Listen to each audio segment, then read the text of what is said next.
අප කවුරුත් ආදරය කරන සුරූපිනිලියන් අතරින් විවාහ එකකට වඩා කෙරක සුරූපිනියන් පිළිබඳව තමයි අද සටහන. අප කාගේ ජීවිතයේ විවිධ හැලහැප්පීම් සිදු වෙනවා. විවාහ යන කාරණාවේදී අදහස් ගැලපීම මත තමයි හැමදේම තීරණය වෙන්නේ. අදහස් නොගැලපෙන තැන විඳවීමට වඩා එය මගහැරීම සුදුසුයි.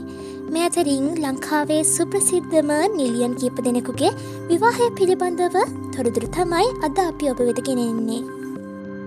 මේ අතරින් ඔබ පළමුව කතා කරන්නට යන්නේ සින්දු ටෙලිනාට්‍යයෙන් කාර්ලියට පැමිණි මනිෂා චංචලා ගැනයි. ඇය 2016 වසරේදී සාලින්ද උෂාන් නම් ව්‍යාපාරිකයා සමග විවාහ විය. වැඩි ආයුෂ නොමැතිවූ විවාහ කතාව 2017 වසර වන විට අවසන් විය. ඉන්පසු ඇය 2018 වසර වන විට කලින්දු කන්නාරත්න නම් දෙදෙන නාලිකාවේ ජනප්‍රිය නිවේදකයා සමග විවාහ කිවිසු ගැනීම සිදු විය. ඉන්පසු එය අද 2023 වසර වෙන විට අවසන් විය. කලින්දු පවසන්නේ ඇය හැර ගිය හේතුව ඔහු නොදන්නා බවයි. ඉන්පසු අය 2024 වසර වන විට අශෙන් සිරිවර්ධන සමග විවාහ කිවිසු ගැනීම ඡා විවාහ මංගල්‍යයකදී සිදු වුණා. නමුදු මේ වන විට ඒ විවාහයද පැවැතෙනවාද නැද්ද යන්න පිළිබඳව දෙගටියාවක් පවතිනවා. නමුදු මෙය අවසන් බව දෙපාර්ශවයෙන්ම නිල වශයෙන් තවමත් නිවේදනය කරන මැත. අප ඊළඟට කතා කිරීමට සූදානම් වන්නේ අප කවුරුත් දන්න පියුමි හංසමාලි නම් කෝටිපති ව්‍යාපාරිකාව පිළිබඳවයි. ඇය 2007 වසරේදී ඔමෙත් පල්ලෙවත්ත ගෙදර සමග විවාහ දිවියට එළඹුණා. එම විවාහයේ 2015 වනතෙක් ඇය සාර්ථකව ගත කරා. එහිදී ඔවුන්ට කාවිංග නම් පුතණුවන්ද ලැබුණා.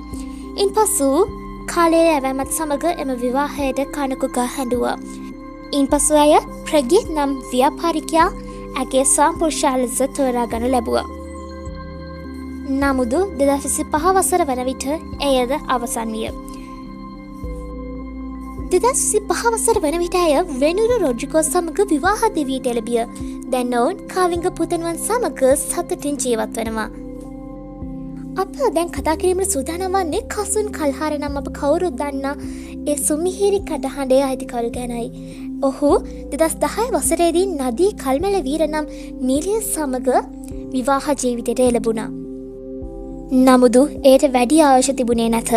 ඉන්පසු ඔහු 2015 වසරේදී උෂානී සඳරේකා නම් අප කවුරුත් දන්න ජනප්‍රිය ගායිකාව සමග විවාහ දිවියට එළඹුණා. ඔවුන් දෙදෙනාද සාර්ථක විවාහ ජීවිතයක් ගත කරනු ලබනවා.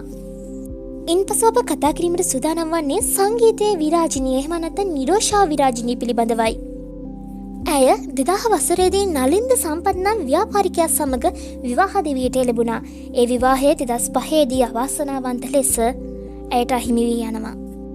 ඉන්පසු ඇය 2009 වසරේදී යසාද නවලගේ සමග විවාහ දිවියට එළඹුණා.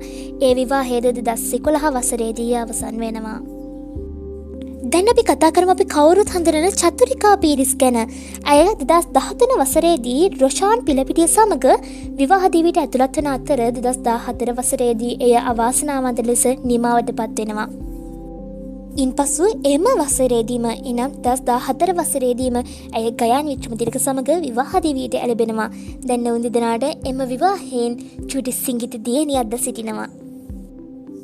දැන් අපි කතා කිරීමට සූදානම් වන්නේ ශේෂාදී ප්‍රියසාද නැත්නම් ප්‍රියසත් පවුලේ දෙවෙනි සුරූපිනිය ගැනයි.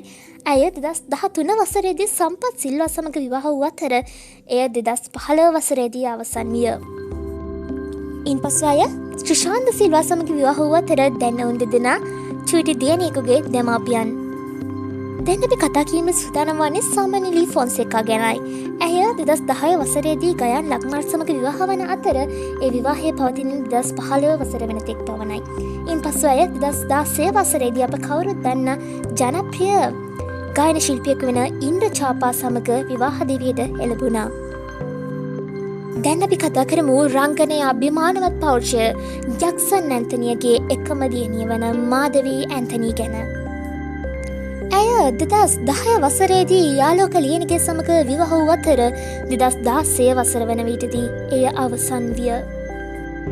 ඉන්පසු ඇය 2019 වසරේදී ඉතාමත් උත්කර්ෂවත් විවාහ මංගල්‍යයකදී මිලාන් සිල්වා සමග යුග දිවියට එළඹිය. ඒ විවාහයටද වැඩි ආයුෂ තිබුණේ නැත.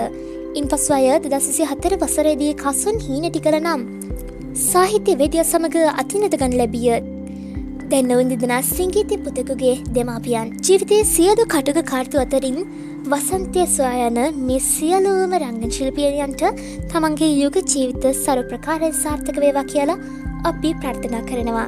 එහෙනම් ඔයගොල්ලන් අපේ වීඩියෝ එකට කැමති නම් ලයික් කරන්න, කමෙන්ට් කරන්න, ෂෙයා කරන්න, සබ්ස්ක්‍රයිබ් කරන්න අමතක කරන්න එපා. එහෙනම් තවත් අලුත් වීඩියෝකින් අපි ආයෙත් හම්බ වෙමු. ඔබ සියලු දෙනාටම සුබ දවසක් වේවා.